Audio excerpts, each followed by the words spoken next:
ज़वाल आ गया। लता मंगेशकर की आवाज़ को ज़वाल नहीं आएगा। लता मंगेशकर की आवाज़ हमेशा गूंजती रहेगी, एक दुनिया के एक कोने से दूसरे कोने तक। लगाई साहब, आपने लता मंगेशकर की आवाज़ के हवाले से बात की, तो जिस वक्त वो सुर लगाती थीं, गाना स्टार्ट करती थीं, ऐसा लगता था जैसे इतनी बड़ी उम्र की नहीं है, लेकिन उनकी आवाज़ जिस तरह पक्की थी और सुर जिस तरह पक्के थे, शायद ही किसी दूसरे फनकार या गुलकारा के होंगे। ये बिल्कुल ऐसा ही है। ऐसा बहुत कम होता है कि इन्होंने जो 12 साल में गाया, 10 साल की उम्र में गाया और फिर 80 साल की उम्र में गाया, फिर 90 साल की उम्र में गाया, लेकिन उनकी आवाज़ में फ़र्क नहीं आया। लता मंगेशकर की आवाज़ एक जैसी रही है और जो उसके अंदर से सुर निकलते थे और सुर का एक सरगम होता था, जिस तरह से वो सुर बहकर निकलते थे। जो है वो मारे गए थे, तब से इसमें शिद्दत आई, कभी कमजोर कभी ज्यादा। बहुत ही आराम के ये इनकी कार्रवाइयाँ ऐसे होती थी जो वो सिक्काबंद गुरिल्ला टैक्टिक्स किस्म की है कि कहीं हमला कर दिया फिर रूपोश हो गए, भाग गए। लेकिन ये जो हालिया वाक़या पिछले हफ्ते या कुछ दिन पहले वो केच का, जहाँ पे 10 हमारे जवान शहीद हुए थे, और ये नौशकी और पंजगुर का, ये तो बाकायदा हमले हुए। पंजगुर में तो पंजगुर शहर में दाखिल हो एक्सप्लोसिव से गाड़ियां और फिर रॉकेट लॉन्चर्स और वो रॉकेट प्रोपेल्ड ग्रेनेड्स लेकर हमला हुआ। ये बड़ी सीरियस सूरत चली जाती थी। और इसका जैसे नूरजहां को हमारे यहाँ पाकिस्तान में रिस्पेक्टफुल सिंगर समझा जाता है, पूरी दुनिया में उनको रिस्पेक्टफुल सिंगर समझा जाता है। इसी तरह लता मंगेशकर की भी यही हिस्ट्री है। तकरीबन 36 से ज़ायद इंडियन ज़बानों में उन्होंने जो है वो गीत गाए और लोगों का दिल बहलाया। जाएंगी कार्रवाइयाँ होंगी, हम उनको कुचल दें। हालांकि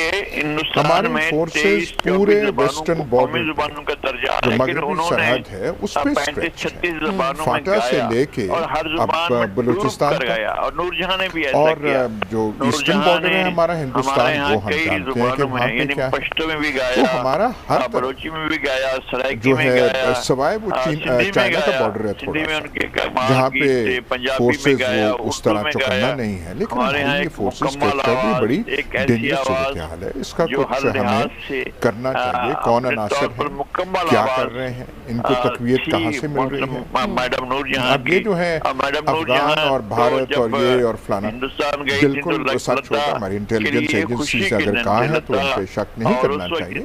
लेकिन ये ऐसी बात करना सबसे आसान काम है दुनिया में। ये भारत है और ये पहले हम कहते थे कि वहाँ पे कॉन्सुलेट्स हैं के लिए और कॉन्सुलेट से कार्रवाइयाँ हो रही हैं पाकिस्तान के खिलाफ, और अफगानिस्तान की खुफिया तंजीम जो NDS है वो शामिल है, वो और रॉ कार्रवाइयाँ कर रही हैं।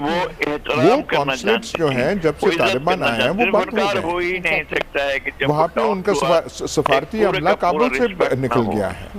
तो अगर ये बात मान ली जाए कि दांदे मिलते हैं हिंदुस्तान से, तो इसका मतलब है कि भारत का हाथ तो फिर बहुत लंबा है।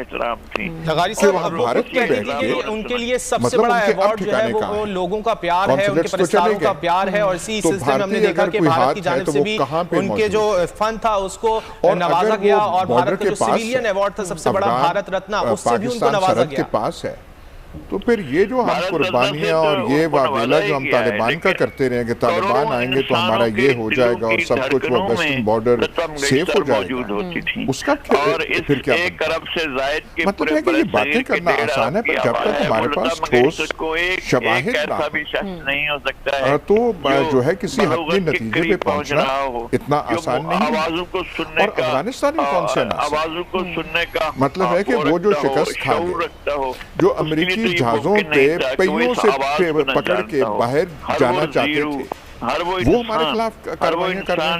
क्योंकि जाहिर है हम तालिबान पे तो उंगली नहीं उठा रहे कि ये अफगान तालिबान कर रहे हैं। तो क्या मतलब NDS की वो आमिर सालेह वगैरह जो है, जो जिनको अपनी जान के लाले पड़े हुए हैं, वो इस पोजीशन में है कि हमारे खिलाफ कार्रवाइयाँ कर रहे हैं। तो हमें कुछ थोड़ा सोचा। और एक और चीज है जो मैं थोड़ा ये थोड़े भारी दिल से कहना चाहता हूँ जब आप पंजगूर जैसा ऑपरेशन होता है, नोशकी जैसा होता है, केच में होता है, हम उस शहर में रह रहे हैं जो लता मंगेशकर की मौसीकी का हेड था, नूरजहां की, कोई कहीं से चले होंगे। जब तक आपको लोकल सपोर्ट ना हो आप ऐसी कार्रवाइयां कर नहीं सकते। बिल्कुल सही कहा नज़ीर लगारी साहब, जिस तरह आपने कहा कि एक अहम तमाम हुआ है नूरजहां की आप जिक्र कर रहे हैं, लता मंगेशकर भी अपने आप में एक मुकम्मल म्यूजिक इंडस्ट्री थी, अकेडमी थी कि लोग उनको देख के सीखते हैं और आने वाली नस्ल भी उनसे सीखेगी, जिस तरह नुसरत फतेह अली खान साहब से सीखा। तो ये लोग हमारे सरमाया हैं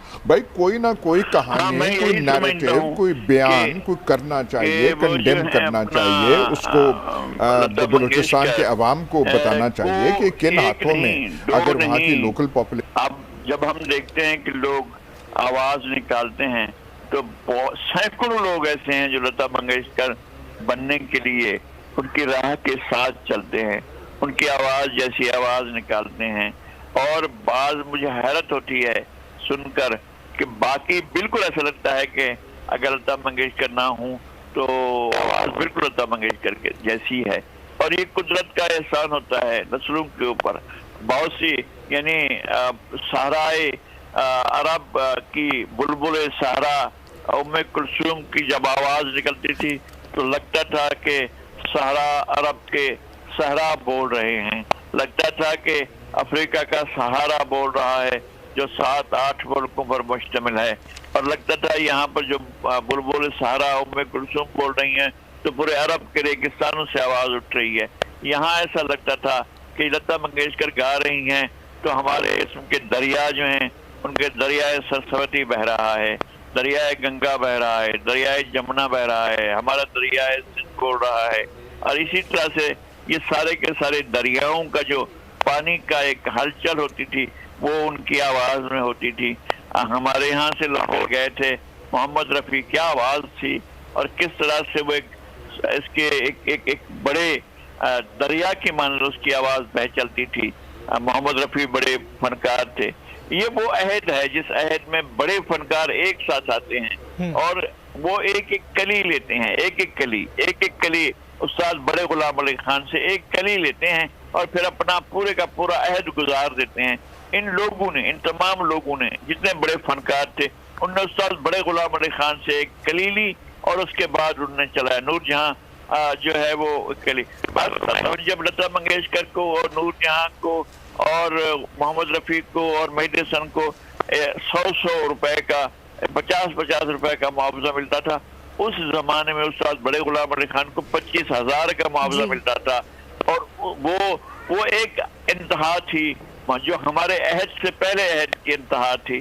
और उसके बाद जो इंतहा है वो ये लोग हैं जो बड़े लोग हैं जिन्होंने मौसीकी की दुनिया में बड़ा काम किया और नई चीजें निकाली, बहुत बड़ी चीजें। बिल्कुल, मौसीकी की दुनिया में बड़ा काम किया है। नज़ीर लगारी साहब हमारे साथ ही मौजूद रहेगा। अपने नाज़रीन को एक बार फिर